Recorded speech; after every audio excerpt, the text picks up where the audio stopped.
40 nuances de Sista. Les Sista du Next 40 comme vous ne les avez jamais entendus, animés par Solène Etienne, cofondatrice du Brain Studio Feuille Blanche. Parce que vous entendrez encore trop peu de voix féminines parmi les dirigeants du Next 40, nous avons voulu avec Olivier et Thomas féminiser à notre manière ce palmarès des champions de la tech, en proposant à leurs dirigeants de mettre en lumière une femme entrepreneur qu'ils admirent. Bonjour, je suis Solène Etienne, cofondatrice de Feuille Blanche, et je vous propose de découvrir les Sista du Next 40. Une capsule clin d'œil au collectif du même nom, porté par deux femmes entrepreneurs, Céline Lazorte et Tatiana Jama. Si Louis-Alexis de Gemini, CMO Monde de Deezer, a donné le la sur 40 nuances de Next, nous attendions avec impatience son si. Le si vous deviez mettre en lumière une femme entrepreneur que vous admirez. Sans hésitation et sans aucun bémol, Louis-Alexis a choisi, et c'est donc avec un immense plaisir que je reçois sa sista, Clotilde Chalot, fondatrice de Nomad Play. Bonjour Clotilde. Bonjour. Alors, avis aux amateurs de musique et de technologie, vous pouvez donc dégainer vos dièses et autres hashtags pour partager cet échange avec celle qui a repensé l'apprentissage de la musique. Alors, pour que tout le monde parte avec les mêmes infos, Clotilde, je te propose le passage un petit peu obligé de tout entrepreneur qui est le pitch. Pitch, oh mon pitch. Pitch, oh mon pitch. Alors, ça dépend, vous le voulez en 30 secondes, 1 minute ou 4 minutes, le Comme pitch. tu veux. L'exercice. Alors, Nomad Play permet à tous les musiciens, tous les musiciens, donc tout instrumentiste, piano, violoncelle, clarinettiste, de quel que soit leur niveau d'ailleurs, qu'ils soient débutants ou grands artistes, grands concertistes. En fait, Nomad Play permet de supprimer la voix le son d'un instrument dans un enregistrement, qu'il soit live ou studio. C'est-à-dire que Nomad Play offre une bibliothèque de morceaux où vous trouverez et partitions et musique enregistrée, et vous pouvez supprimer n'importe quel instrument comme un karaoké finalement, là où vous n'avez pas les paroles mais les notes qui suivent. Donc Nomad Play est destiné aux établissements pédagogiques, universités, conservatoires, Hochschule en Allemagne, et écoles de musique, et également destiné à un grand public, et donc disponible sur les Google Store, Apple Store et autres sites internet Nomad Play. Et c'est combien de morceaux aujourd'hui, ce catalogue ? Alors actuellement, c'est 100 000 morceaux, et c'est surtout, c'est moins une masse de morceaux, mais plus du qualitatif. C'est-à-dire que comme on est destiné en priorité aux écoles de musique et conservatoires, il fallait qu'on ait le bon répertoire. Donc ça nous était inutile d'entrer un maximum d'œuvres, quelles qu'elles soient, mais il fallait simplement les bonnes œuvres en fait. Et c'est principalement de la musique classique aujourd'hui ? Alors c'est principalement de la musique classique, dite classique, donc musique classique qui est destinée pour les débutants, également de la musique contemporaine. On a Camille Pépin qui est rentré au catalogue. On a aussi du jazz. Qui sont les utilisateurs de Nomad Play ? Alors les utilisateurs sont essentiellement des musiciens classiques. Donc ouais. On a des conservatoires français, des écoles de musique françaises également, aussi à quelques universités aux États-Unis, et on a ensuite les musiciens qui se retrouvent un peu tout seuls dans leur chambre suite justement à leurs cours. Alors ils étaient en orchestre, ils étaient en musique d'ensemble, en musique de chambre, et après en devenant étudiants ou en ayant une vie professionnelle, on n'a plus le temps de se retrouver, ou alors on a plus nos copains qui sont partis justement dans d'autres villes, et on se retrouve tout seul avec notre clarinette ou notre piano dans notre chambre ou notre salon, et voilà, on perd un peu la main. C'est un peu comme un sportif qui quitte sa ville et son équipe de foot et qui se retrouve un peu tout seul et qui se dit tiens, je fais quoi maintenant, je fais comment? Quand on voit de bonnes idées comme ça, on a envie de se dire mais comment ça se fait que ça n'existait pas avant Nomad Play ? Est-ce que tu as été la première ? Est-ce que tu t'es inspirée de choses qui existaient ? Est-ce qu'il y avait déjà des acteurs ? Et finalement, comment t'es venue cette idée ? Alors en fait, l'idée, j'ai commencé par l'idée.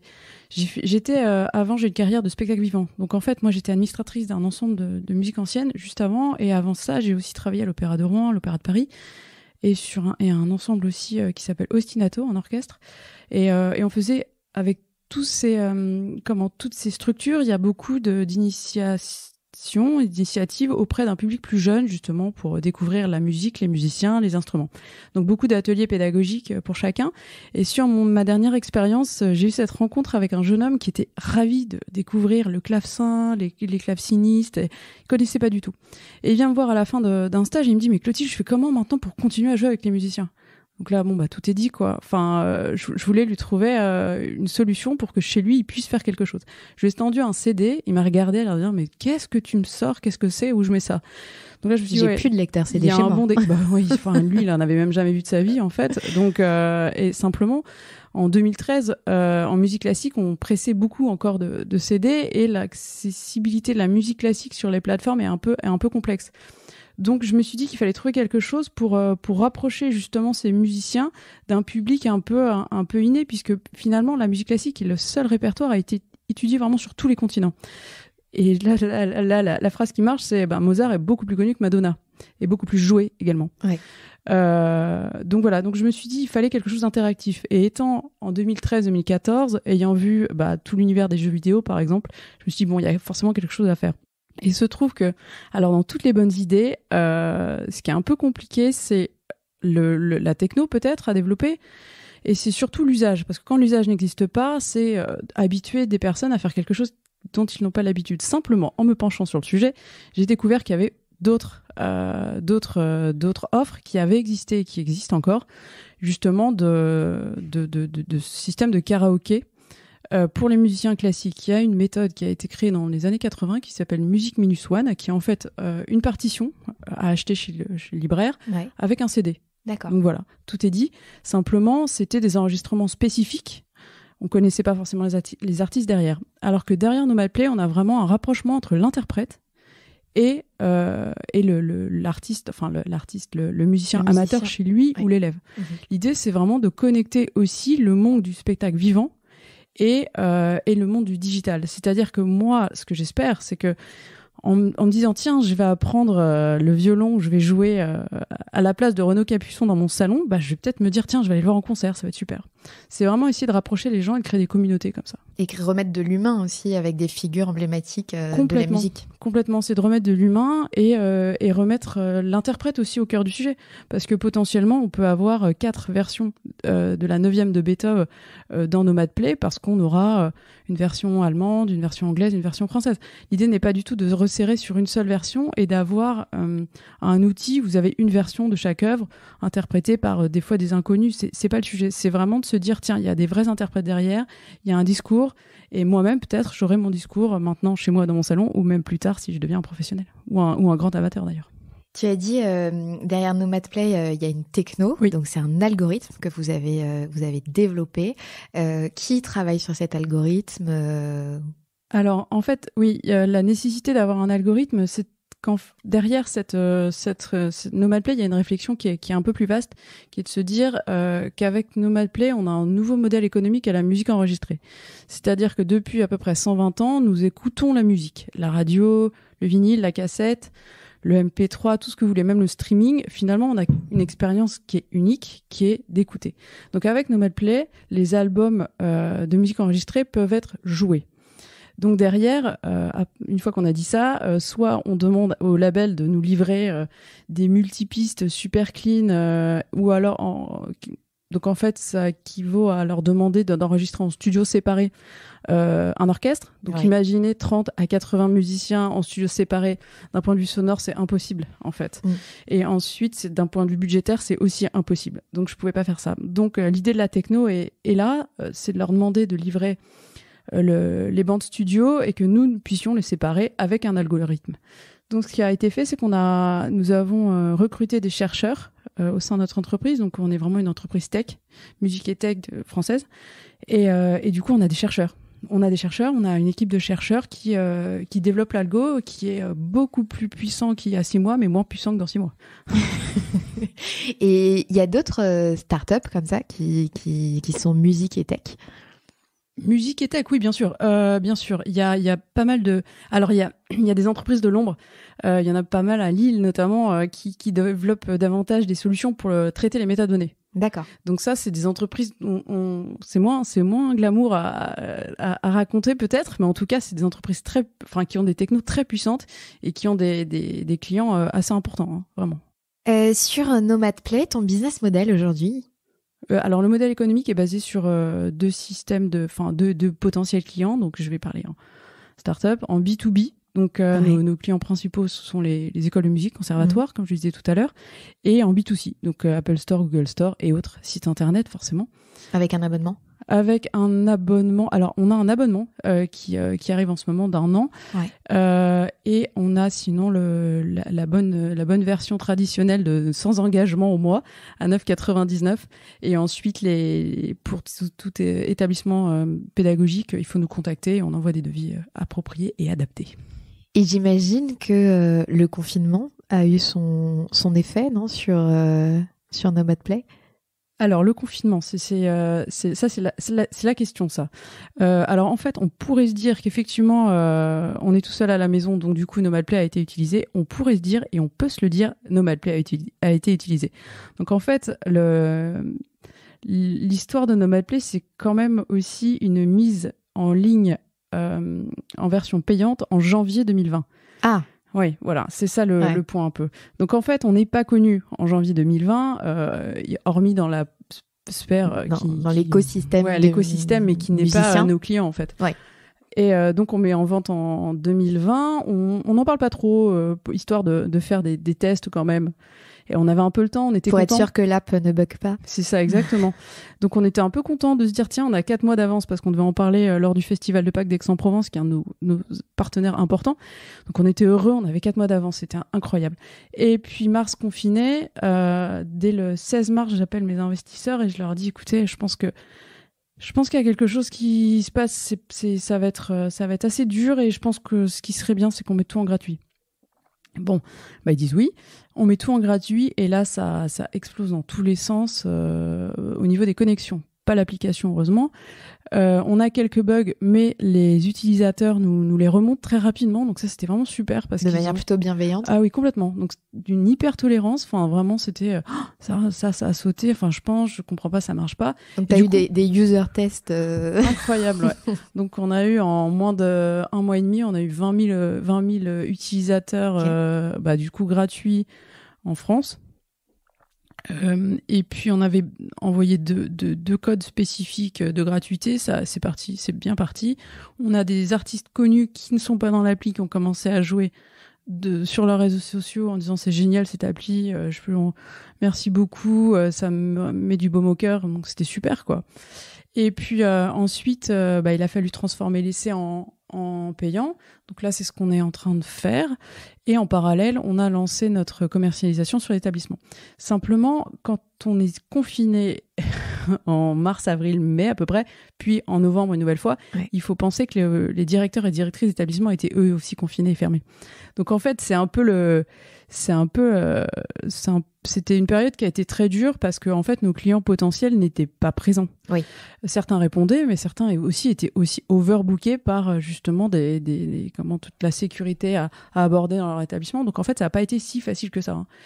Ça a été plutôt une période de notoriété pour la marque? Oui, c'est ça, notoriété pour la marque. Et puis ensuite, il y a aussi un rejet du digital après Covid, où les établissements en général, et les professeurs et élèves d'ailleurs, étaient fatigués des écrans, ce que je peux comprendre aussi. Et donc, il faut revenir à un juste milieu, quoi.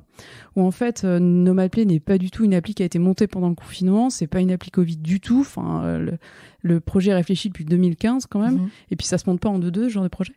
Il y a aussi les éditeurs derrière, quoi, les ayants droit et toutes ces choses-là, les contrats à monter, forcément.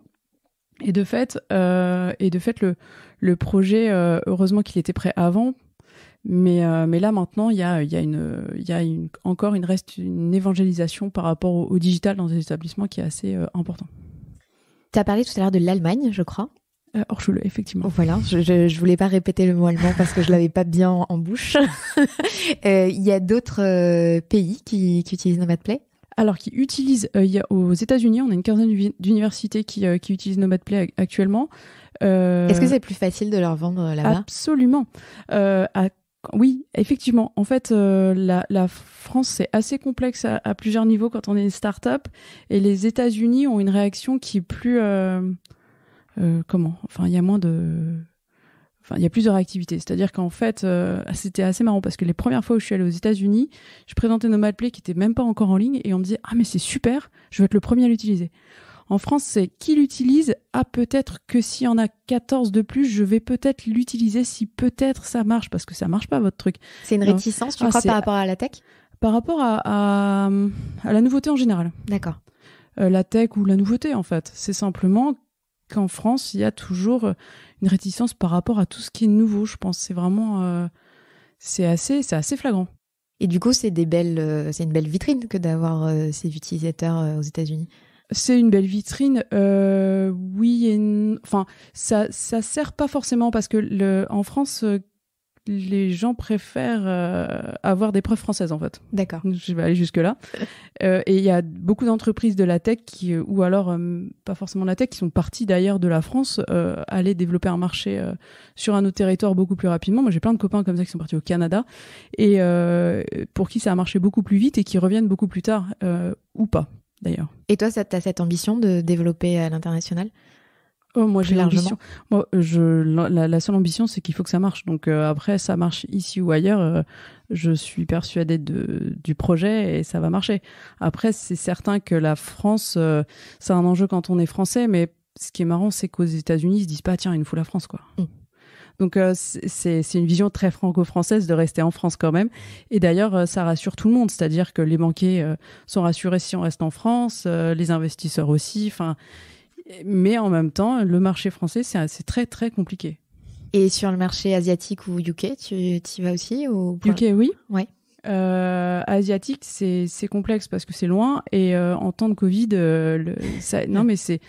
En fait, il faut se déplacer, il faut voir les gens, il faut négocier sur place, il faut prendre du temps. Il faut prendre du temps de comprendre aussi ce qui se passe sur ces territoires un peu plus lointains. Et en fait, là, ça a été mis à mal. Ça a été vraiment mis à mal. Alors que je vous avouerai que justement, sur un territoire asiatique, un karaoké de musique classique, ils comprennent très rapidement. Il n'y a pas de problème. Ils se disent pas qu'est-ce que c'est, on va où, c'est pourquoi. C'est ah bon, ça n'existe pas, mais alors, ok, on file tout de suite, quoi. Tout à l'heure, je te posais la question des concurrents. Donc, tu m'as parlé d'une méthode qui existait dans les années 80, mais qui était réduite au CD. Aujourd'hui, est-ce qu'il y a des acteurs qui pointent le bout de leur nez sur ce que tu fais ? Alors, sur ce que je fais spécifiquement, non. Après, il y a déjà des acteurs qui ont du son dit de musique classique et qui n'ont pas, qui ont les partitions aussi, mais on joue pas avec des vrais artistes. On joue avec des ordinateurs, on joue avec un synthétiseur qui mime le violon. On peut jouer aussi avec des vrais musiciens, mais ils sont pas crédités. Donc en fait derrière, il faut savoir que la vision n'est pas la même. L'enjeu n'est pas le même dans l'écosystème musique, parce que là, nous, on s'insère directement sur l'écosystème musique enregistrée et même spectacle vivant. Donc, on fait du bien à tout le monde, en fait. Alors que si j'avais pris, et d'ailleurs, je me serais moins pris la tête en contrat et le modèle économique, j'aurais pas de royauté à reverser aux artistes. C'est ce que j'allais te poser comme question, en effet. Bah, avec les ordinateurs, c'est vrai que tu as moins de royalties que... Mais du coup, c'est un enjeu pour une start-up qui veut gagner de l'argent et se faire son propre modèle économique, en fait. Mais c'est pas scalable. Enfin, je veux dire, il est tout seul, il devient le premier et puis c'est plié. Mais il n'y a pas d'enjeu... il n'y a pas d'enjeu à la Steve Jobs et aux années 90 où il voulait changer le monde, quoi. Là, ça change pas le monde du tout. On se fait du beurre et c'est tant mieux pour lui ou elle d'ailleurs, hein, mais c'est pas l'enjeu de chez nous. Nous, on veut se faire effectivement plein d'argent, mais ça va être dispatché. Et comment t'as convaincu les premiers musiciens à te suivre dans cette aventure ? Ah, c'est une bonne question, ça, parce que, en fait, c'est évident que si on était arrivé il y a 15-20 ans en disant, tiens, regardez les gars, on va vous enlever d'une bande, je suis pas sûre que ça passe. Mais, en même temps, il y a aussi une génération qui arrive de musiciens qui est beaucoup plus ouverte, justement, aux nouvelles technologies, notamment à jouer sur une tablette. Il y a 10 ans, on voyait pas trop ça. Tout le monde était toujours à la partition papier. Et plus ça va, plus on voit un pianiste qui arrive avec sa tablette, le pose sur son piano et joue. Il y a aussi des orchestres en France qui jouent sur tablette, en partie. Je peux citer l'Orchestre national d'Île-de-France, qui d'ailleurs était le premier orchestre au courant de Nomad Play, parce qu'en fait, on les a fait participer à nos bêta-tests avec l'algorithme. D'accord. Donc ça a été vraiment l'orchestre test où on a pris du son des répétitions et on a vu ce qui passait, ce qui passait pas. Et on voulait avoir une implantation de micro super simple pour justement gêner personne. Ils étaient curieux, ils vous ont posé des questions. Complètement curieux, heureusement. Bah oui, forcément, parce que dès qu'on met des micros sur un plateau, forcément, ils nous demandent qu'est-ce que vous allez faire avec ça. Donc déjà, c'était dit que c'était pas pour commercialiser, mais c'était vraiment du test. Et puis en fait, ils ont tout de suite compris. Après, on a eu la chance parce que l'Orchestre national d'Île-de-France, qui est dirigé par Fabienne Voisin, est un orchestre qui est vraiment ouvert justement au test. Et du coup, les musiciens de l'orchestre ont l'habitude de justement d'échanger avec des entreprises extérieures et de voir ce qui peut, enfin de voir à trouver de nouveaux modèles justement pour s'ouvrir à un public plus large. Donc on avait l'orchestre idéal pour travailler en fait.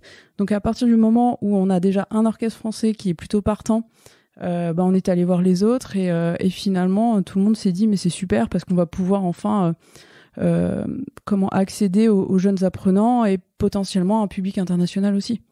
Parce que peut-être que un jeune japonais va jouer sur la version du Boléro de Ravel de l'Orchestre Philharmonique de Strasbourg et qu'il est déjà en train de le faire en ce moment à Tokyo. Ça, c'est assez magique de le penser quand même. Oui. Et aujourd'hui, vous avez certains artistes qui viennent frapper à votre porte en disant « J'aimerais bien, moi, enregistrer pour vous ». Oui. Alors en fait, il faut savoir que l'entreprise a débuté avec un label qui s'appelle Nomad Music, qui existe toujours encore d'ailleurs, et qui a été le projet moteur et phare de toute l'entreprise, parce que l'idée de trouver un nouveau modèle économique pour la musique enregistrée, c'était de se dire qu'est-ce que je suis label et qu'est-ce que je fais de mes enregistrements. Voilà, donc c'était une des réponses, c'est de créer Nomad Play. Donc on a des artistes qui viennent pour la production Nomad Music, donc qui est un label qui est là pour mettre en avant les productions d'artistes de musique classique. Et ensuite pour côté Nomad Play, il y a des artistes qui veulent vraiment venir produire, ou c'est nous qui les produisons, des enregistrements pour les enfants, parce que beaucoup d'enregistrements n'existent pas dans le commerce pour tout ce qui est débutant par exemple. Et eux, ça les intéresse parce que souvent ce sont aussi des professeurs. Et ils trouvent ça génial. Enfin, cet outil absolument complet et interactif, ça les intéresse, oui. Tout à l'heure, tu nous parlais de Renaud Capuçon, qui est aussi, je crois, un de tes associés. Alors, effectivement. Alors, Renaud Capuçon, je l'ai rencontré j'ai eu l'occasion de le rencontrer parce que je voulais lui présenter l'application. En fait, l'organisation du Festival de Pâques d'Aix-en-Provence. Donc, on est partenaire, on anime notamment un atelier où on montre comment on utilise Nomad Play. Me dit ce qui serait génial, Clotilde, c'est que Renaud puisse présenter l'application. Alors je dis, mais bien sûr, ce serait super, ce serait magnifique. Par contre, je ne suis pas sûre qu'il sache vraiment ce que c'est. Donc j'aimerais bien le rencontrer avant. Il me dit, écoute, il est overbooké, est-ce que tu es disponible à 7h15 du matin? C'était bon. Avec un café. Ouais, c'était un peu ça. Non, un thé. Un thé. Et attention. Et donc j'arrive à 7h15 dans le hall d'un hôtel à Aix et je vois Renaud Capuçon frais et pimpant. Alors que moi, bref, il est assez admirable parce qu'il est toujours par bons et par veaux et il est toujours très en forme. Donc je rencontre ce monsieur qui grand sourire me dit mais ça a l'air génial ton truc. J'ai bon, ok, super. Alors je pitch en plus de un peu plus de 30 secondes et il me dit mais c'est super parce qu'en fait mais quand j'étais petit j'aurais aimé avoir ça parce qu'en fait j'aurais utilisé comme ça, puis maintenant ce serait utile quand même parce que là j'enchaîne les concertos quand même, donc pour répéter les avoir dans l'oreille. Et puis je suis prof, tu sais, alors du coup je pourrais aussi, et là il me file le pitch tout seul, il me donne tous les avantages de Nomad Play. Je le regarde, bon, ok, super, on est fait pour travailler ensemble. Donc je lui dis pas ça, mais je rentre chez moi, je réfléchis, j'appelle Anne-Laure, mon associé, et je lui dis écoute, j'ai rencontré Renaud, c'est incroyable, il a tout de suite compris, et je sais pas, il se passe un truc. Et il m'avait donné très sympathiquement son numéro de téléphone, donc à ce stade-là, autant vous dire qu'il avait accepté de faire la démonstration. Et je l'appelle et je lui dis écoute, est-ce que je peux te voir, j'ai une proposition à te faire. Et voilà, ça s'est passé comme ça. C'était un peu du culot, mais en même temps si on n'en a pas un minimum, on fait rien. Et en fait, il a été très sympathique encore une fois parce qu'il m'a dit mais quel honneur. Donc, mais quel honneur cette demande, c'est je suis honorée que tu me demandes ça, j'imagine que voilà, c'est ton entreprise, enfin c'est Anne-Laure et toi et voilà, donc c'est précieux, donc faire une telle demande avec quelqu'un, je prends la mesure de la chose, écoute, je réfléchis et il est revenu 2 jours après en me disant bah écoute ouais ça m'intéresse parce que le projet je le trouve d'envergure, je le trouve intéressant, ça croise la pédagogie, la pratique et la pratique et l'excellence aussi parce qu'on a des super musiciens, super interprétations et du coup ça a croisé beaucoup toutes ces réflexions en fait. Donc voilà, depuis 2019 on est associés et c'est quelqu'un de très accessible que je joins très facilement qui ne m'oblige pas à faire des choix mais qui me conseille, donc c'est vraiment super. Et puis c'est un bel porte-étendard de la marque. Sûr. Ah bah ça je ne dirais pas le contraire, évidemment. C'est un bel étendard de la marque et c'est certain que sa voix porte très bien et ses conseils aussi. J'insiste là-dessus quand même. Hein. C'est quelqu'un qui donne de très bons conseils et qui s'investit. Qui est à l'écoute. Ouais. Oui, il faut. Ouais. Il est vraiment présent quoi. Tu nous parlais de ton autre associé, Anne-Laure Guité. Exactement. Vous vous êtes rencontrés comment ? Alors, on s'est rencontrés au travail. C'est-à-dire que quand j'étais administratrice de cet ensemble de musique ancienne, elle était l'ingénieure du son qui enregistrait les albums de cet ensemble. Et ayant le même âge, ça va vite, on prend un café, on parle. Et puis elle commence à me parler des difficultés des ingénieurs du son et des directeurs et directrices artistiques des enregistrements pour enregistrer, parce qu'en fait, plus le modèle économique est mauvais pour la musique enregistrée, plus on demande à ces personnes d'enregistrer sur moins de jours. Donc, faut toujours que ce soit aussi qualitatif, mais là où on avait 6 jours, on n'en a plus que 3. Donc, ça commençait vraiment à l'inquiéter. Et elle se penchait justement sur le digital, voir ce qui existait en site internet, en plateforme, en application. Et on a commencé à réfléchir sur ces sujets-là, en se plaignant du modèle actuel. Et au bout d'un moment, on s'est dit, bon, faut arrêter de se plaindre, faut agir, parce qu'on voulait pas devenir ces personnes aigries qui, à la retraite, auraient dit, oui, moi aussi, j'ai eu cette idée, mais je l'ai pas fait. Donc voilà, on s'est lancé. Vous avez foncé. Tu disais tout à l'heure, donc vous avez développé un algorithme un algorithme qu'on ne crée pas du jour au lendemain, comme tu le disais tout à l'heure. C'est sûr. Ça demande des financements. Comment vous avez fait au début pour vous financer ? Alors, au début, pour se financer, on s'est pas financé. C'est-à-dire qu'on s'est pas payé, Anne-Laure et moi. Donc ça a été une période de vache maigre qui a duré quand même assez longtemps. Mais il faut vraiment faut en être conscient. Enfin, sur le moment, on n'en parle pas trop, ni à nos familles, ni à nos amis, pour inquiéter un peu personne. Mais moi, j'ai quand même une période très dure financièrement. Le premier enjeu, c'était de pouvoir salarier quelqu'un. Parce que autant, nous, on pouvait croire en notre projet, faire des concessions, c'est une chose. Mais à partir du moment où on a des stagiaires et un ou une salariée, faut les payer, quoi, ce qui est complètement normal. Et du coup, on a vendu nos prestations à notre cerveau en marque blanche. Donc ça a été un premier enjeu sur nos compétences en fait. Okay. Donc on a vécu sur de la marque blanche pendant assez longtemps, donc peut-être pendant 4 ans. Et ensuite, ce qui a permis de nous tenir assez longtemps quand même, et de pouvoir ralentir le phénomène, de ralentir l'échéance levée de fonds en fait, et de pouvoir avancer en techno, avancer en contrat de licence d'exploitation d'œuvres, et d'avancer en général même sur la structuration de l'entreprise. Donc on a fait ça, on a vendu de la musique enregistrée. Après, comme j'ai pu vous le dire, la musique enregistrée, on s'est pas non plus fait un chiffre d'affaires de folie en vendant de la musique classique. Donc ça suffisait pas du tout. Et en fait, ensuite, il y a aussi un point important, c'est qu'en France, il y a des crédits d'impôt, recherche et innovation pour les entreprises tech qui développent justement une innovation technologique. Donc nous, on en a bénéficié quand même assez tôt, ce qui nous a permis de recruter des chercheurs. Et ça, faut vraiment dire que le système français est absolument incroyable parce que c'est un des seuls systèmes qui est aussi bien aidé, subventionné pour la recherche. Donc c'est un peu l'ambiguïté du système où on est très aidé, entre guillemets, sur la recherche, le développement de technologies. Et ensuite, après, c'est pour la commercialisation que tout devient plus compliqué. Et on voit des entreprises se développer en France et partir ou se faire racheter par l'étranger, en fait. On se posait une question aussi parce que dans le monde de l'art, dans le monde de la musique, il peut y avoir des subventions du ministère de la Culture. Vous êtes presque un service d'intérêt public. Est-ce que vous bénéficiez de ces subventions? Est-ce que tu suggères qu'on devrait être nationalisé? Pas du tout. Absolument pas. Service public, est-ce que tu suggères qu'on soit gratuit? Non plus. D'accord, merci. Parce que ça c'est sous. Alors, attends, je vais pas dévier vers ce que je voudrais. Donc, je vais répondre à ta question. Est-ce que nous sommes aidés par le ministère? Est-ce que vous avez des subventions publiques? Voilà. Absolument.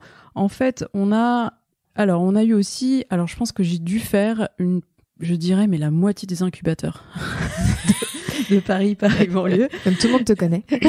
C'est-à-dire qu'en fait, c'est un super système justement pour déjà accueillir, ne serait-ce qu'à partir du moment où on a commencé avec un stagiaire. Ouais.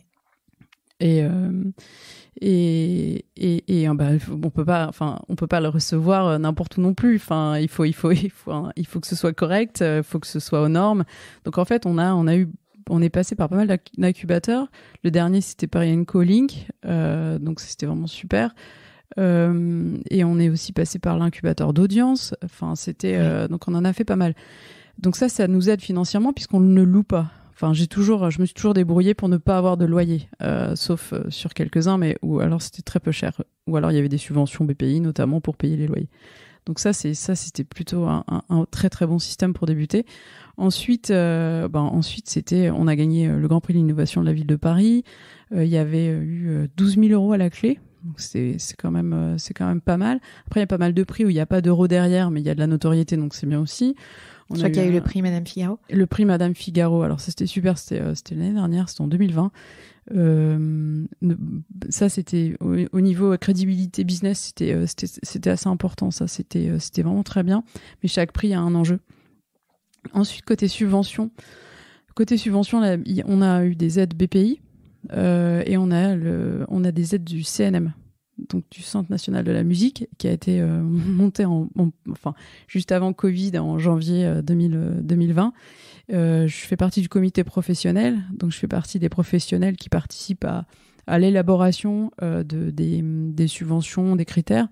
Je ne vote pas en direct, mais en fait, je fais partie des tables je suis autour de la table pour les conversations. Et je bénéficie de subventions, notamment pour la musique enregistrée. Et il y a aussi une subvention sur les créations d'innovation au sein du CNM. Donc, je préconise fortement de se renseigner si vous êtes musique et tech, parce que le financement va jusqu'à 100 000 €, ce qui est déjà pas mal. Merci pour cette réponse. Il faut y aller. Ah oui, peut-être un peu longue, mais les subventions en France, faut vraiment s'y intéresser parce qu'il y en a quand même pas mal, et il faut surtout remercier toutes les institutions qui permettent de procurer ces financements. Je te propose d'écouter la question qu'avait Louis et Alexis pour toi. Vous avez un message. La France recèle d'entrepreneurs et d'entrepreneuses géniaux. Ce qu'elle fait, je pense que c'est unique au monde. Donc ça mérite que ceux qui le peuvent investissent. Ça s'appelle Nomad Play, Clotilde Chalot. Elle est soutenue déjà par pas mal de gens brillants. Mais la question, c'est de combien elle a besoin, je ne sais pas. Donc je lui pose la question. Ah, merci Alexis pour cette question. Alors, je précise que nous avons fait une première levée de fonds à 4,2 millions en 2019 avec la Caisse des dépôts et des consignations, le Crédit Mutuel Innovation et Renaud Capuçon. Donc les trois sont entrés au capital. Actuellement, nous sommes sur une recherche de fonds et je peux vous laisser mon mail. Et tu veux pas nous dire combien? Non, je veux pas vous dire combien, mais si on va sur la recherche d'investisseurs, je peux vous dire que c'est difficile pour tout le monde et aussi pour nous. Alors, on en parlait un peu off micro tout à l'heure sur la recherche de fonds quand on est une femme.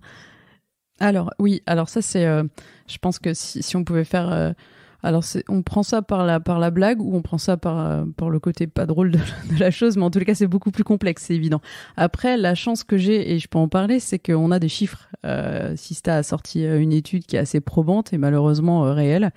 Donc voilà, je fais partie de mini groupe de femmes qui a pu faire une première levée de fonds et prouver que la deuxième est très complexe et le chiffre se réduit et que la troisième n'existe pas du tout. Donc comme ça, c'est plié. Je pense que je vais réfléchir là-dessus. Mais en tout cas, oui, c'est plus compliqué parce que déjà, faut avoir le rendez-vous et une fois qu'on a un rendez-vous, l'écoute est pas forcément là chez tout le monde, quoi. C'est évident que si je me déplace avec un homme, ça ira plus vite. C'est pas la première fois qu'on nous dit ça. On est à l'aube de l'élection présidentielle et pour l'instant, on ne peut pas dire que la petite musique qu'on entend tous les jours sur les médias est très agréable à écouter. Quelle serait, toi, la mesure phare que tu prendrais si tu te destinais à cette fonction ? De la présidence ? Ah ouais. Par rapport à ton sujet. Je me suis pas mis en contexte là. La mesure phare. Alors ça... par rapport à mon sujet, par rapport à la musique tech, les femmes dans les entreprises ou les entreprises françaises en général, ça c'est dur. Mais en tous les cas, je pense qu'il y a un énorme sujet sur justement les investisseurs, les entreprises françaises aussi. Parce qu'en fait, il n'y a pas que ça, c'est que en fait, les entreprises françaises ne regardent pas forcément les startups et les innovations avec assez de sérieux et du coup je déplore beaucoup qu'il y en ait qui partent à l'étranger et peut-être que ce sera la suite de Nomad Play, mais en tous les cas je trouve ça un peu triste de justement former des gens dans le système scolaire, de les diplômer, de nous subventionner pour qu'on puisse développer de la R&D et qu'en fait finalement nos grands frères et nos grandes sœurs entreprises qui pourraient bénéficier de nos technos nous regardent pas du tout. Et avec un côté un peu hautain et lent des fois aussi, parce qu'il y a une temporalité qui est pas la même chez les grandes entreprises que chez nous. Enfin, chez nous, on nous demande de faire du résultat tout de suite, très vite, avec très peu de moyens. Et de fait, en face, nos partenaires potentiels ont beaucoup plus le temps. Et donc, du coup, il y a un décalage vraiment entre les startups et les grands groupes. En France, en tout cas, je dirais. Ce qui est moins le cas à l'étranger. C'est beaucoup plus rapide à chaque fois. Donc oui, ce serait vraiment de faire un rapprochement en grande entreprise start-up beaucoup plus clair et beaucoup plus qui soit beaucoup plus à l'écoute et moins un sujet de plan de com où on nous met dans un incubateur, on vous dit tenez, vous avez des locaux gratuits, c'est déjà pas mal. Et des baby-foot à disposition. Et des baby, c'est vrai que c'est important. Tu venais du monde artistique et musical. Qu'est-ce qui t'a le plus étonné, justement, en rentrant de cet univers start-up incubateur et tous ces mots bizarres ? Alors, ce qui m'a étonné, c'est vraiment les deux mondes qui ne se touchaient pas. Étonné et plutôt attristé, en fait. Parce que, en fait, je pourrais dire qu'on a un train avec deux rails, où on a la tech et la musique, et qu'en fait, finalement, quand on a débuté, les deux ne se discutaient pas. Ça veut dire que je pouvais dire au milieu tech, au milieu entrepreneurial, tiens, regardez, on est en train de développer un algorithme, ça va être génial sur la musique. Le milieu musical n'était pas au courant. Et ça m'a attristé parce qu'en fait, ça rejoint un peu ce que je disais sur les grandes entreprises et les startups tech. C'est qu'en fait, le point qui est assez grave, c'est que potentiellement, une startup tech peut développer quelque chose pour la musique sans que la musique soit au courant. Mmh. Et là, on a un sujet. Oui. On a le sujet de base des années 90, piratage. Tenez, vous n'êtes pas content, on fait notre truc tout seul et on vous demande pas notre avis. Et là, on a un problème parce que du coup, on arrive vraiment on peut détruire un modèle économique comme ça, tout un pan économique, quoi. Donc c'est ça qui m'a plutôt attristée et l'idée c'est de rapprocher tout le monde pour que chacun puisse bénéficier des compétences de l'autre parce que j'ai quand même rencontré des entreprises musique et tech qui ne savaient pas qu'il fallait payer des artistes quand même. Ah oui. Voilà, donc on part de loin où on a que de la tech et pas d'artistique. C'est un peu le sujet. Donc beaucoup d'entreprises mériteraient vraiment de croiser la musique pour justement pour que tous ces gens-là partent ensemble parce que ça part pas d'un mauvais sentiment, c'est de la méconnaissance d'un système et d'un milieu. Oui, parce que c'est le croisement de deux univers, en fait, finalement. Et puis, c'est surtout que une start-up, c'est peut-être bien, mais je veux dire, si on dit à quelqu'un, tiens, je vais aller chercher ton contenu et je vais le donner gratuitement ou je vais le vendre à prix bas, c'est comme si on rentrait dans une boulangerie qu'on se servait, quoi. C'est pas possible sans payer. Donc, pour que tout le monde soit content sur le long terme, il faut parler avec tout le monde.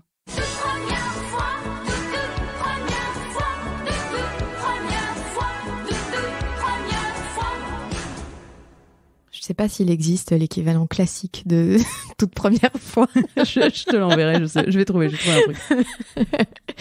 Il y a toujours des premières fois dans la vie d'un ou d'une entrepreneur. La première fois que tu t'es retrouvée face à des investisseurs, tu peux nous raconter ? ça a été assez humiliant parce qu'en fait, alors différents niveaux. Malheureusement, je suis une femme, donc déjà pour apporter la crédibilité, c'est assez dur parce que les premières remarques sont pas forcément sur mon modèle économique. Et ensuite, c'est la musique. Alors là, dès qu'on a un sujet musique, les gens tournent les talons et disent ah oui bon c'est sympa, on ira à votre concert. Je dis mais je ne joue pas. C'est-à-dire que c'est pas le sujet. Donc en fait, le sujet musique, les investisseurs se disent pas tiens ça va être intéressant pour une raison ou pour une autre. Ça peut changer dans mon portefeuille. Ouais, c'est assez compliqué à vendre un projet musique, entreprise musique. En plus, on a des modèles qui existent et qui, comme les grands groupes de streaming, qui ont justement un modèle qui n'est pas encore vraiment démontré. Donc on arrive en disant je suis une femme, je suis sur la musique classique en plus. Alors on me dit ah oui c'est pour la niche, non c'est pas pour nous. Enfin bref c'est pas le sujet bankable quoi. Enfin en tout cas les gens se disent ça comme ça. Et il faut prendre un peu plus de temps et m'écouter un peu avec mes arguments absolument incroyables pour savoir qu'effectivement il y a quelque chose à faire qui est vraiment qui est intéressant en tout cas. Et quand tu dis humiliant et que c'est pas les bonnes questions, t'as des exemples? Bah c'est pas les bonnes questions. Humiliant c'est quand on me parle davantage de mon physique que du projet. Bah ça c'est assez fatal, mais donc ça dure pas longtemps parce que là c'est plié. Je veux dire, j'avais certes besoin de financement, mais il y a des limites. Donc ça c'est arrivé une fois, ouais, c'était assez bizarre. Et puis surtout c'est improbable, c'est-à-dire qu'on se dit bon on est en milieu business avec des gens intelligents, on est là à la limite pour se faire de l'argent quoi, point barre. Mais alors là c'était assez fou. Puis ensuite les questions, en fait ce qui est compliqué c'est quand on a quelqu'un qui est censé, les gens se positionnent comme s'ils devaient tout savoir. Donc c'est alors que moi je leur demande pas tout savoir. Enfin comment on peut être investisseur et connaître aussi bien l'agroalimentaire, le médical et la musique? Moi j'ai jamais demandé à quelqu'un de faire semblant de tout savoir. A priori c'est moi la spécialiste de mon domaine et c'est moi qui peux lui expliquer. Et à partir du moment il n'y a pas de problème. Simplement, les gens se positionnent comme s'ils avaient un savoir absolument incroyable et du coup, ils ont tendance à se mettre dedans, dans une grosse boulette, et du coup se sentent en danger alors qu'en fait, non, pas du tout. Enfin, ils me posent des questions, je leur réponds et c'est pas à eux de savoir pour moi. Et il y a toujours un positionnement de certains investisseurs qui se disent un peu supérieurs et ils se trompent parce que du coup, ils se mettent un peu dans leurs propres problèmes. Ton premier coup de culot? Mon coup de culot. Alors, mon coup de culot, le premier coup de culot, c'était c'était ça. On a sorti une vidéo. En fait, quand on a sorti Nomad Music, notre label, on a fait une vidéo. C'était donc on n'était pas connus. Par contre, on a sorti un album avec Jean-Jacques Cantoroff et Alexandre Cantoroff. Alexandre Cantoroff qui a gagné la victoire de la musique au piano l'année dernière. Et qui en 2014 devait avoir 16 ans, donc on était précurseur. On a sorti son premier album. Donc en fait, on avait un enjeu qui était quand même assez important parce que son père, qui est Jean-Jacques, est très connu, et on avait du coup c'était assez marrant. On avait un peu la passation entre le père et le fils, et nous c'était le début, le premier album du label. Et on a sorti une vidéo en parallèle pour nous faire un peu connaître et un peu pour annoncer un peu la couleur du projet. Et en gros, on a fait une vidéo. C'était un jeune homme qui va chez une copine, qui sort son CD de la table et la copine dit mais je vais aller chercher chez la boutique Harmonia Mundi. Et là il dit mais non c'est fermé. Ah bon, je vais aller chez Virgin. Ah mais non c'est fermé. Ah bon. Et puis il finit par dire mais tu mets pas le CD. Il fait non mais j'ai pas de lecteur CD. Donc en fait on a sorti cette vidéo qui disait mais le CD c'est plus possible parce que finalement plus personne peut ni en acheter ni acheter de lecteur. Donc faut passer à autre chose maintenant. Et en fait on citait les marques.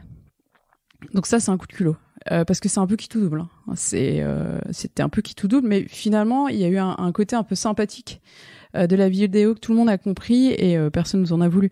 Mais on était quand même un peu culottés de sortir ça quand même à cette époque.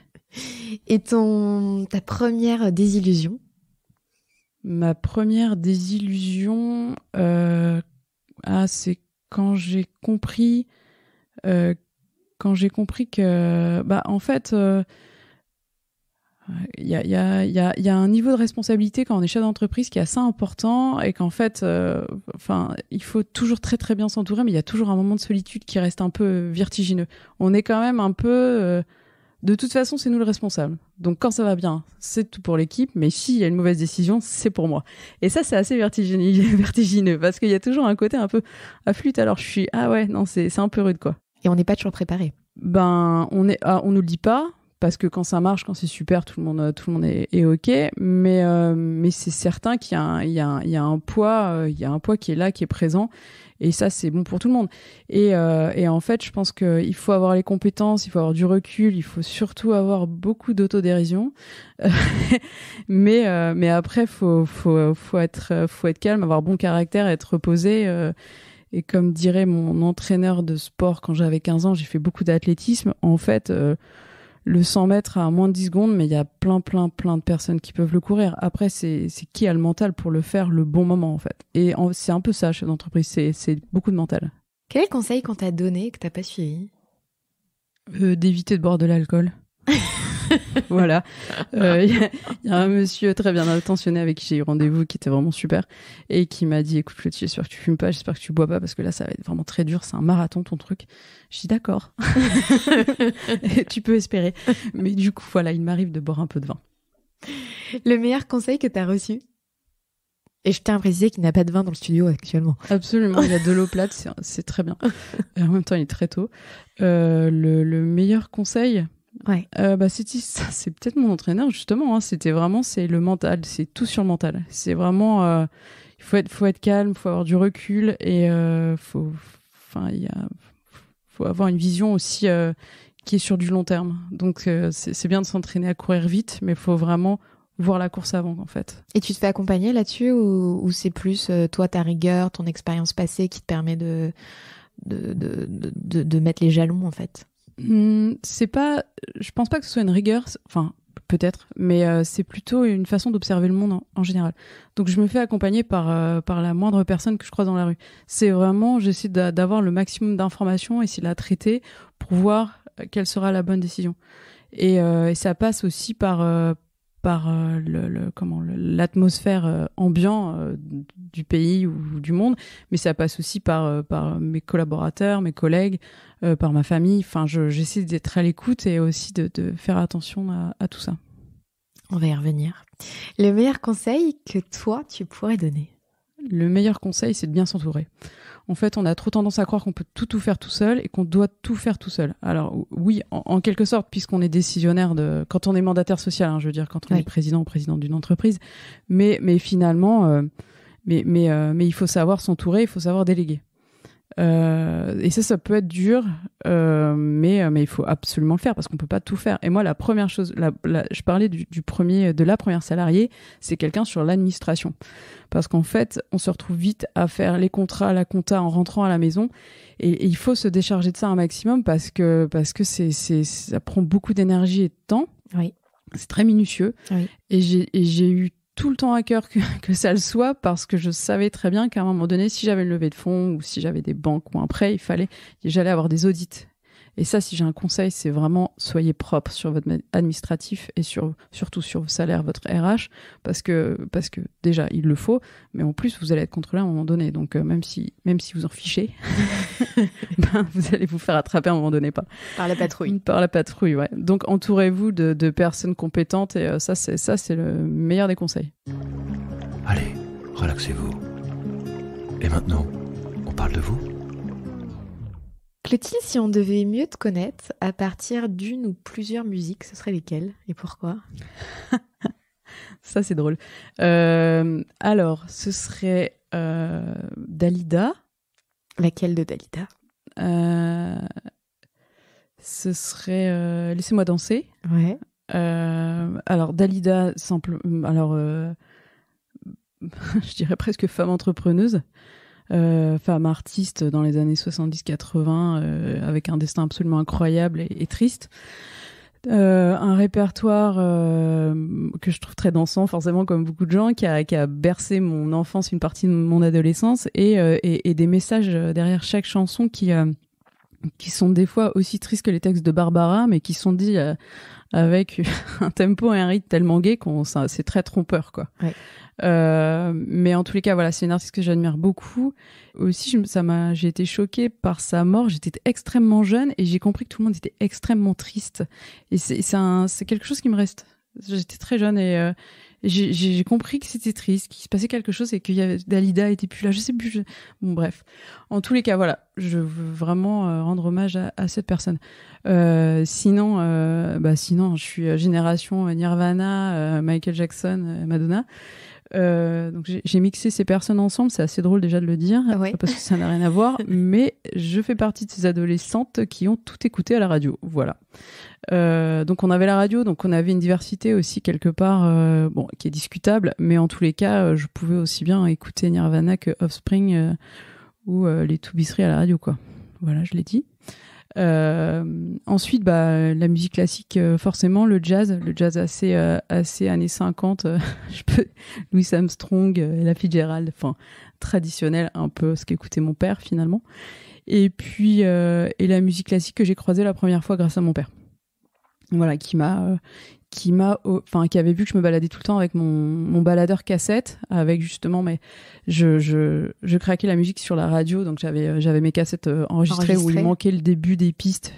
C'était formidable parce que j'étais pas assez rapide. T'appuyais pas assez vite sur le rec et le play en même temps. Exactement, pour ceux qui me comprennent. Et en fait, mon père a vu que je me baladais avec cet engin et il s'est dit tiens, c'est par là qu'il faut l'attraper. Donc il m'a offert une cassette de Mozart et ça a matché direct. C'est juste incroyable. Est-ce que c'est ce qui a été signe de ta carrière et de Nomad Play aujourd'hui ? Pas forcément. Cette réflexion de la cassette, elle était notable parce qu'en fait, il a été malin, quoi. Il a vu ce que j'avais comme device, en fait. Et puis il s'est dit, je vais mettre le contenu que je souhaiterais partager. Et c'est ça aussi Nomad Play. C'est que moi, j'ai atterri avec ma carrière professionnelle et le CD. Je me suis dit, ça matche pas du tout avec un smartphone ou un iPhone. Donc, du coup, je vais essayer de mettre quelque chose qui est beaucoup plus interactif pour les gens actuellement. Donc, je peux même pas dire les jeunes parce que finalement, même les personnes qui sont maintenant à la retraite utilisent volontiers Nomad Play parce qu'ils ont plus le temps. Donc en fait, on a vraiment des enfants et on a des retraités. Donc le device en lui-même ne dérange personne puisque tout le monde maintenant, beaucoup de personnes ont un smartphone ou un ordinateur ou une télé même. Enfin bon, bref. Et donc du coup, alors oui, la musique classique ça a été aussi une rencontre parce que j'ai passé à un moment donné mon BAFA et j'étais encadrante sur des stages de musique classique avec des jeunes musiciens qui jouaient. Mais alors, ils étaient tous en short, ils jouaient sous un pommier avec un prof, c'était l'été, tout allait bien, c'était génial. Et je me suis dit, ça a l'air vraiment sympa comme milieu. Ça désacralise aussi. Complètement. En fait, je savais pas, moi, à ce stade, qu'il y avait quelque chose de très cérémonieux autour du concert de la musique classique. Moi, j'ai découvert la musique classique comme ça, enfin, l'approche de la pratique. Mm-hmm. Je me suis dit, c'est cool. Super. Et voilà, ça a commencé comme ça. Je me suis inscrite à un doc d'administration du spectacle, de droit et administration du spectacle. Et puis voilà, ça a déroulé après. Et toi, même, tu as joué un instrument ? Alors, oui. Ça, c'est la question piège chez moi. C'est celle-là. Ça, s'il y a une question piège, c'est celle-là. C'est oui, j'ai joué un instrument et par contre, je joue mais extrêmement mal. C'est-à-dire que j'ai un niveau de solfège qui est pathétique et je fais partie de ces gens qui quand j'entends de la musique, j'entends pas des notes. Donc en fait, moi en fait, la Nomad Play, ça m'aide aussi parce que j'entends la musique et ensuite je vois les notes. C'est-à-dire que je fais partie de ces gens qui ont appris à parler avant de lire. Et donc du coup, je trouve ça plus logique d'entendre avant de lire la musique. Ouais. Et c'est vrai que du coup, Nomad Play, il y a quelque chose qui me ressemble parce que entendre et voir les notes, ça m'aide beaucoup. Oui, à comprendre ce qui est écrit, en fait, finalement. Oui, bien sûr. Et il y a beaucoup de gens qui ont été traumatisés aussi du solfège. Je trouve ça un peu rude en approche d'avoir simplement la partition et notre instrument parce qu'on ne sait pas la lire, on sait pas. Enfin, il y a un truc qui est un peu déroutant, en fait. Voilà, c'est ça. Quand on est enfant, il y en a qui comprennent vite. Ça veut dire, moi, j'ai mon associé, c'est simplement vous faites un seul bruit de n'importe quoi où vous voulez. Enfin, vous appuyez avec votre bracelet sur un verre ou je sais pas quoi, ça va faire une note. Enfin, elle a des notes dans la tête. C'est exactement l'inverse de moi. Mais c'est bien fascinant. du coup. On est très complémentaires. Vous êtes complémentaires. Ça, je vous l'assure. À quoi tu rêvais, petite ? À quoi je rêvais ? Alors, je rêvais de pouvoir faire tout ce que je voulais.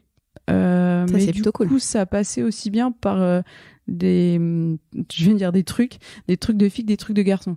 J'ai été élevée comme si je pouvais tout faire. J'ai été élevée j'ai grandi à la campagne et du coup, ma mère m'embarquait aussi bien faire du shopping, donc ce qui était caractérique, plutôt, qui avait un caractère plutôt féminin, parce que les garçons font moins de shopping. Alors quelque part, c'est pas plus mal parce que au niveau de la consommation, merci messieurs, même si maintenant, ils y vont.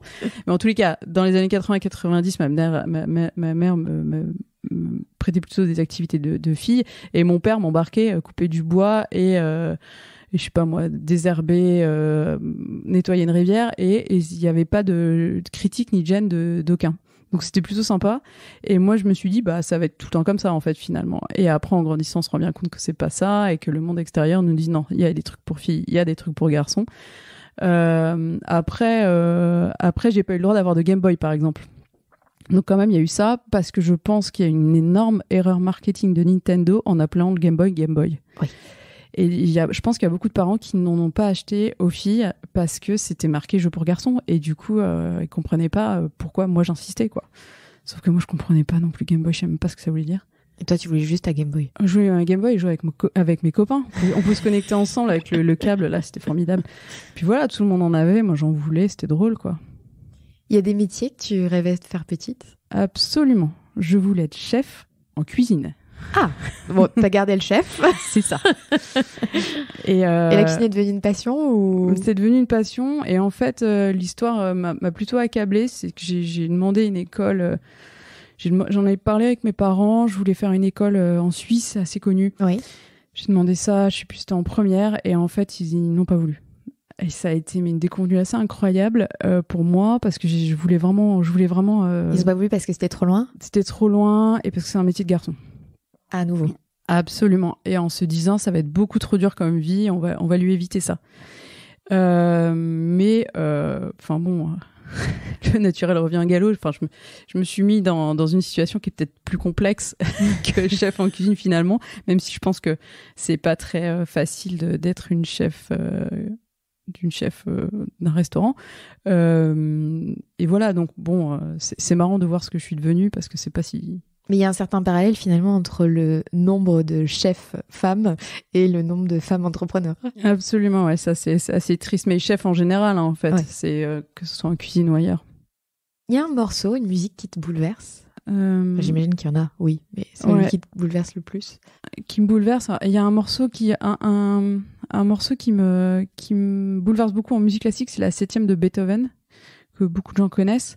Et alors du coup c'est assez grand public je dirais et je trouve ça complètement normal parce que pour moi c'est de la belle musique. Et la première fois où j'ai vraiment monté une production en orchestre, donc à organiser les répétitions et à organiser le concert, et quand le concert est arrivé j'étais au premier balcon, j'avais une place de choix parce que j'avais choisi cette place et j'ai pleuré, j'étais tellement contente, c'était tellement beau, c'était magnifique. Il y avait la double émotion d'avoir été à l'initiative de cette production. D'avoir accompli quelque chose et d'avoir accompli ça. Enfin, mettre 30 personnes sur un plateau avec des instruments qui ont été faits à la main. Enfin, c'était vraiment très émouvant et les vibrations sont incroyables. Du coup, chez Nomad Play, vous bossez en musique tout le temps?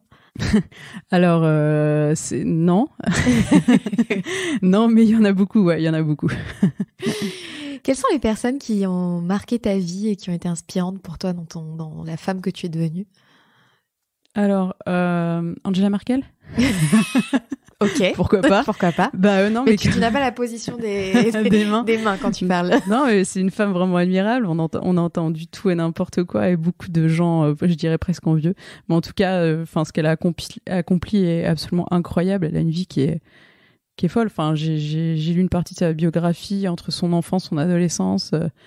Enfin, c'est une carrière qui est complètement. Moi, je suis en admiration face à ça. Ensuite, j'ai une personne qui m'accompagne depuis pratiquement le début de l'entreprise, qui s'appelle Laurence Leny, qui travaille chez Orange et qui est toujours à la recherche de nouveaux projets d'innovation. Elle est en relation avec les startups notamment.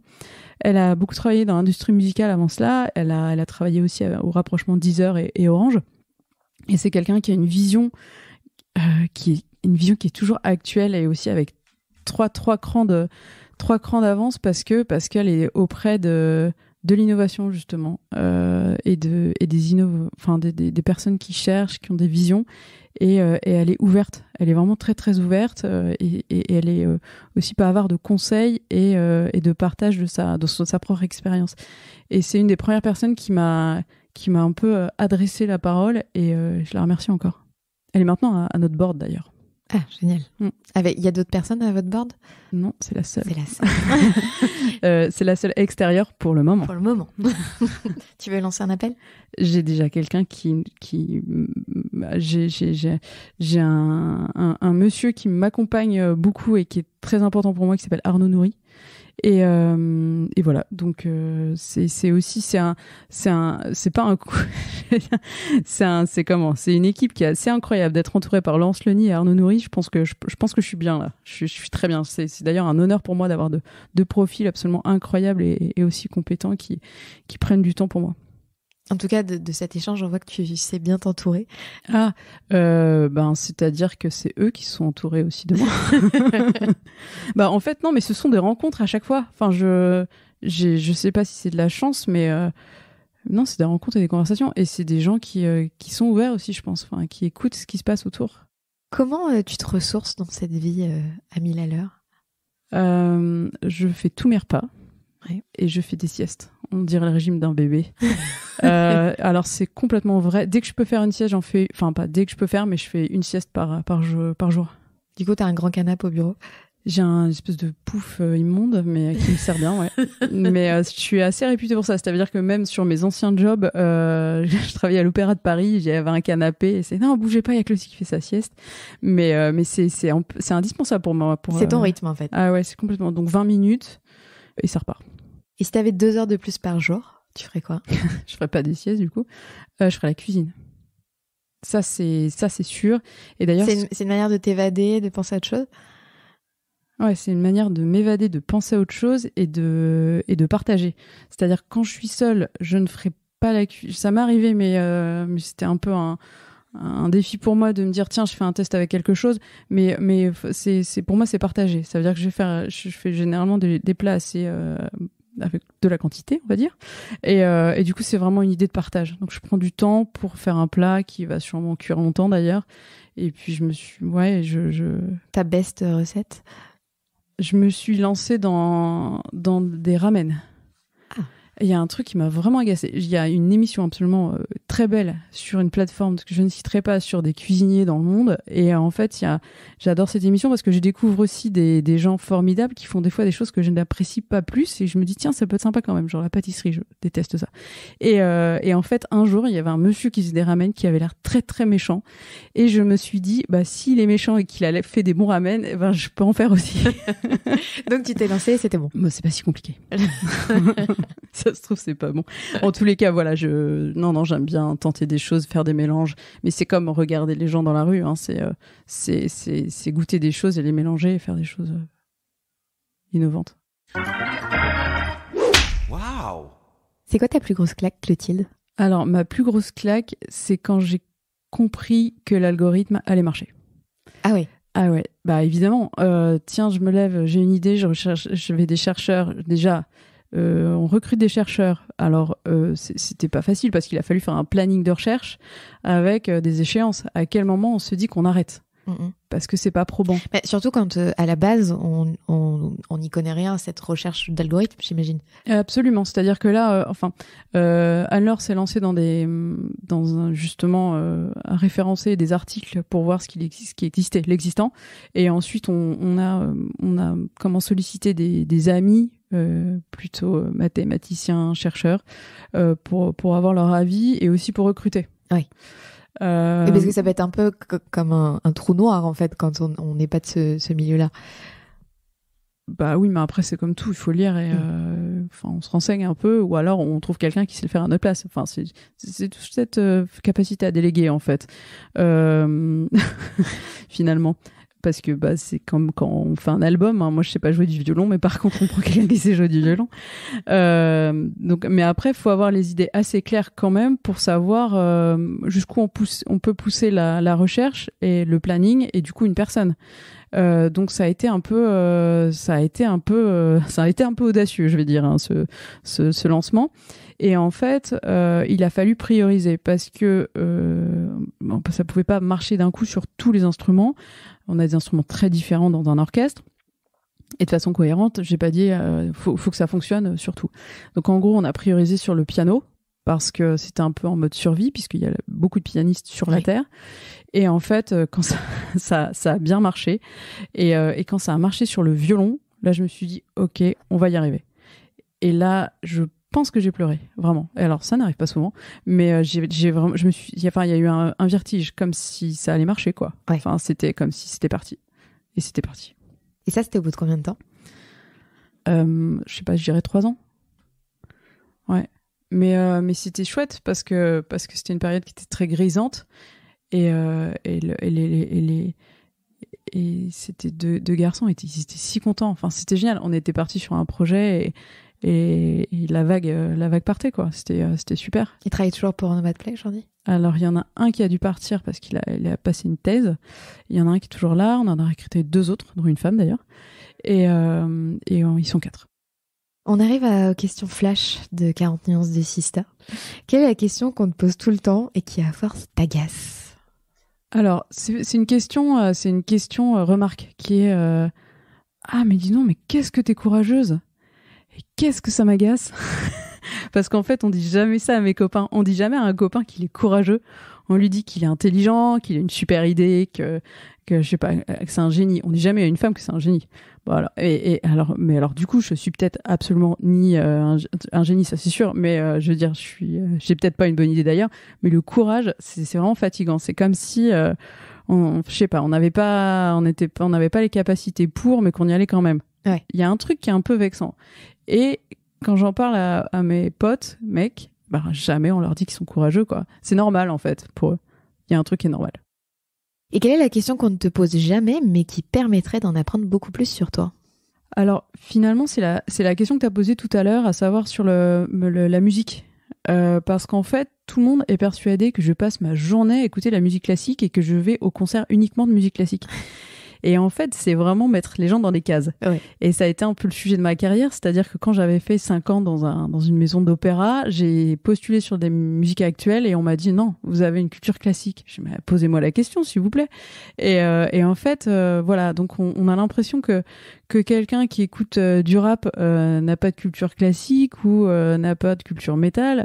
Alors c'est marrant le rap parce que finalement il y en a beaucoup justement quand je vais citer MC Solar, mais honnêtement, il avait écouté bien d'autres musiques que le rap pour aboutir sur ce type de chansons et de mélodies qu'il a faites. Donc, voilà. Donc c'est vraiment qu'est-ce que t'écoutes en général et puis voilà, c'est ça en fait, c'est d'éviter de mettre des gens dans des cases.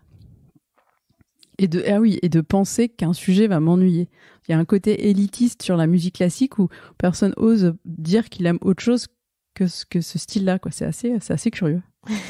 Donc toi, ton ambition, c'est de désacraliser ça aussi. Ah mais complètement. Mais en fait, l'idée de Nomad Play, c'est qu'on peut jouer de la musique classique en pyjama dans sa chambre quand même. Donc on va loin dans l'idée, quoi. Ou en jogging. Ou en tongs, faites ce que vous voulez. Moi, je m'en fiche. C'est simplement de se dire, mais ouais, mais c'est de la musique en fait. C'est de la musique et pour la musique, il faut des oreilles. Donc clairement, si je pouvais faire quelque chose, et d'ailleurs il y a des choses qui existent pour les personnes qui n'entendent pas, mais c'est le seul sujet. À partir du moment où on a des oreilles qui fonctionnent un minimum, on peut écouter de la musique classique comme on écoute de la musique actuelle, du rap, du métal. C'est juste des émotions qui passent par les oreilles.